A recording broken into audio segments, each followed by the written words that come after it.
this year, madami kaming competition and training abroad. Pero, yun, gusto ko maging world champion ulit this year kasi may world championship kami by September. Hindi ko alam yung exact date. And paghihirapan ko po talaga to.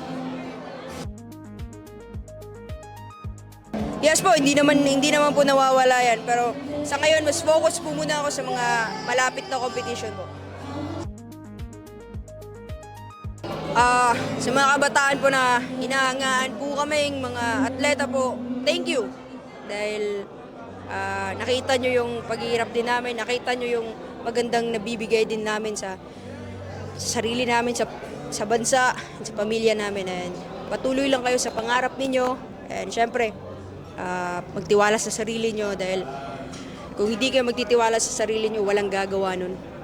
At hindi nyo magagawa yung mga bagay-bagay na gusto yung gawin kung hindi nyo pagkakatiwalaan yung sarili nyo. Syempre kay Lord, and